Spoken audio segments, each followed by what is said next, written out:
Minutes to go, and Chris Middleton misses the shot. Outlet pass to Jason Tatum, and Giannis, watch out, coming from behind, chase down block. He got it done on the defensive end. He also would finish the night with 30 points. Now less than 2 to go, Celtics down 1. Kyrie, this is crazy. Ridiculous up and under. Game tied at 95 now. And then Middleton, once again, the go-ahead 3. So Kyrie has a chance to win it at the buzzer.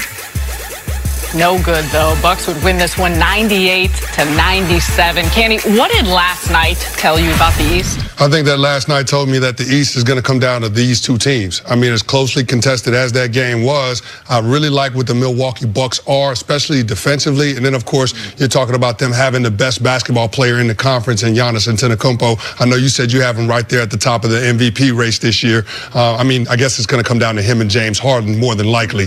But, I mean, just the way that they commit to playing team defense. I mean, that's been a point of emphasis for their new head coach. And, of course, that team is able to make that jump from the bottom half of the Eastern Conference to the top because their best player has accepted the challenge of being one of those guys that has that intense presence on the defensive end of the court. But then you look at the Boston Celtics as well, and that's a team that's been trying to figure it out, having Kyrie Irving back and healthy this year, Gordon Hayward back. It's not enough touches on the offensive end in terms of being able to distribute and get it all to all your playmakers. But I think that once the Boston Celtics figure out how to play with one another, they'll be the team that the Milwaukee Bucks have to face at the end in the Eastern Conference. So I really think that one of these two teams is ultimately going to be the team representing the East in the NBA Finals. Think about what you said. Once Boston figures it out, they still haven't figured it out. We see the comments going back and forth, the young guys, Kyrie Irving, is he staying?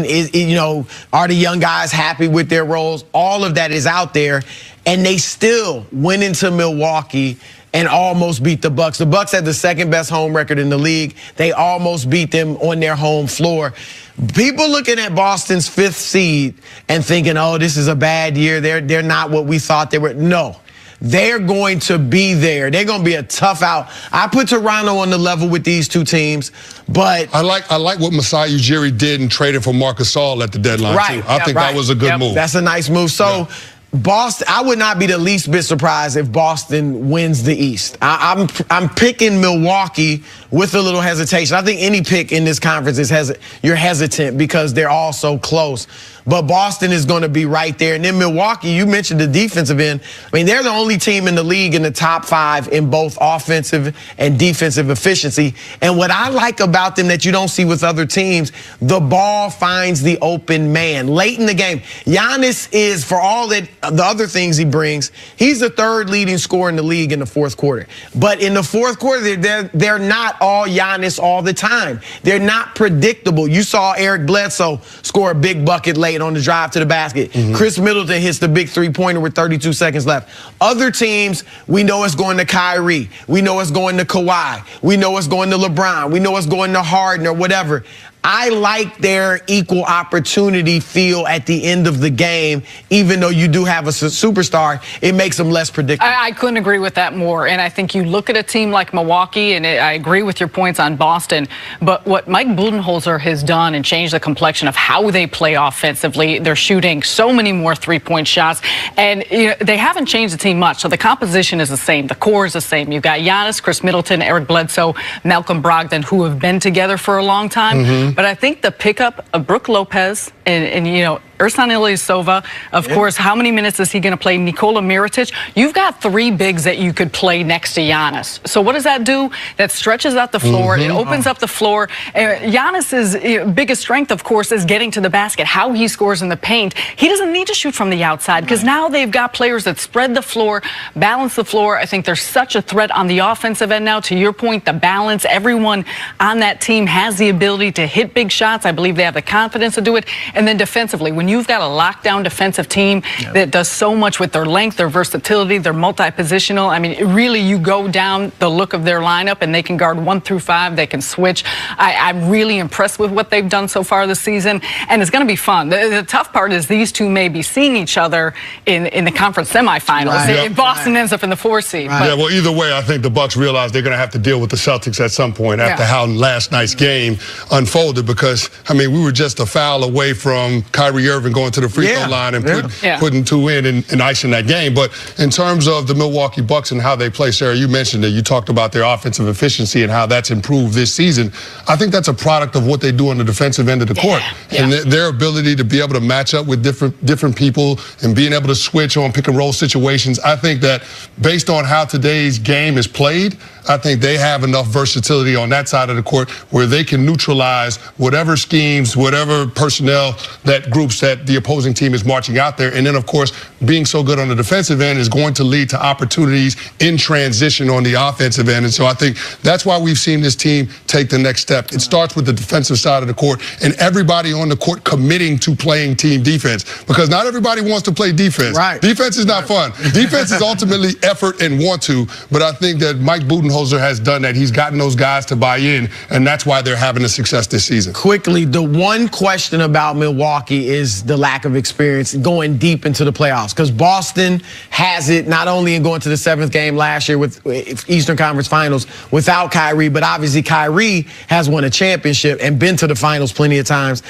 Toronto, they've gone deep into the playoffs together, and then with Kawhi and Danny Green, that's a lot of championship pedigree. So Milwaukee doesn't have that. That's the one question about them that I don't have about the other I'm with you on that. The one thing I will say, though, is that they've been to the postseason now, this group together for 3 straight years. So I feel like this may be the time they take the jump. And for as much as we talk about the Warriors playing with joy and liking each other and appreciating one another, you see that with this group. All right, back to the NFL. Le'Veon Bell missed all of the 2018 season after never signing his franchise tender for weight his year away. However, L. Bell's trainer disputes the rumors that he is out of shape. Canty, should teams be worried about signing Le'Veon? No, I don't think there's anything to worry about. And just a little context on the report, it came out from Manish Mehta of the Daily News, and he's been the beat writer for the Jets for some time. So I think this might be the Jets greasing the skids just a little bit in case they don't land Le'Veon Bell in free agency. But in case, or putting it out there that this is why we might not go as hard at him. Well, I don't think it makes sense based on where their team is offensively not to make a push for a skill position player like Le'Veon Bell, because Sam Darnold doesn't really have a lot of weapons to speak of on the offensive end. They re-signed Quincy Enunwa, and they're in it to try to retain Robbie Anderson. But, I mean, Le'Veon Bell by far and away would be the most explosive weapon that Sam Darnold has to work with. And they just hired Adam Gase, of course, with Sam Darnold's development in mind. But I think this is a situation where there's enough time right now between, when teams report for the offseason workouts and then, of course, the training camp for Le'Veon Bell to make sure that he's in shape and make sure that, he's in, good condition, getting ready for the grind that is the NFL season. I'm not worried about Le'Veon Bell. I think, if anything, the year off benefited him, because going into last year, he's led the league in touches and yards from scrimmage in every single game since he's come into the league. So, I mean, you look at that span of when he was drafted till the beginning of last year, he was #1 in all of those categories in terms of touches and yards from scrimmage. So I think, if anything, the year off benefited him, and now you're getting a situation where you're going to get a happy Le'Veon Bell because he's going to have the financial security that he's been looking for. Yeah, look, I'm not worried about him being out of shape. I'm with you there. That doesn't really concern me. Maybe he should post something on Instagram of him working out with his abs or something like that. But we ain't got enough of Steelers posting stuff on social media. We ain't got enough of that. We ain't got enough of that. I'm just saying, dispel the rumors. Dispel the rumors. But Chris, though, I do have questions only in this. If I'm a team like the Jets, I want Le'Veon Bell. You're right. I mean, he can help Darnold not only with his running ability, but with his pass catching ability out of the backfield. But I want him at the right price. And I don't think Le'Veon would be happy at what most teams will think is the right price. Like, he wants to break the bank, and it's nothing against him. I just have a hard time breaking the bank for a running back in today's NFL. When I look at, Phillip Lindsay, an undrafted rookie who was a top 10 rusher and averaged 5.5 yards a carry in Denver. When I look at Chris Carson, a 7th-round draft pick. Even Kareem Hunt and Alvin Kamara were 3rd-round draft picks.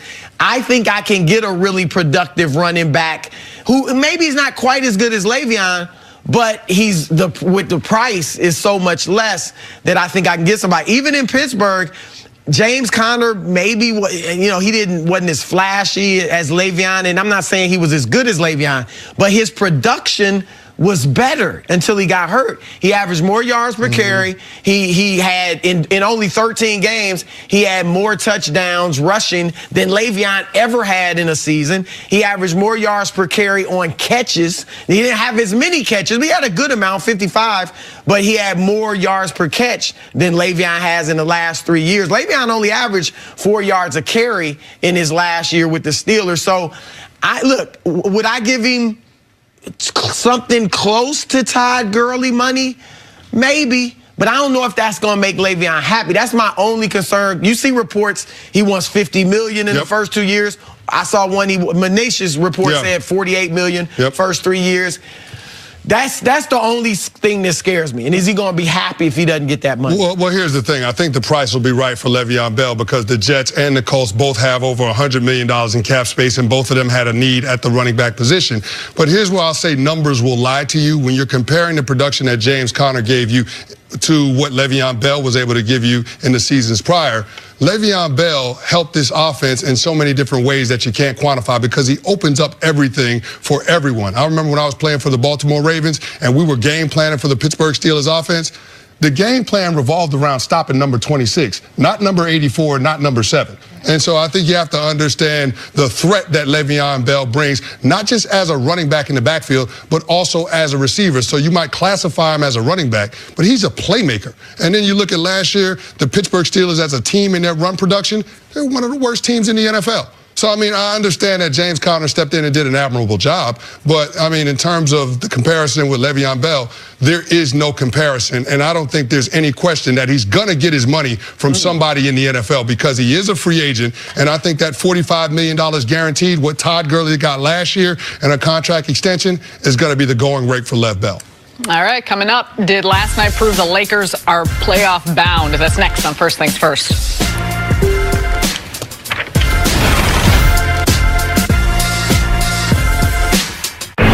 To France continues as the U.S. women's national team prepares to defend their title this summer. They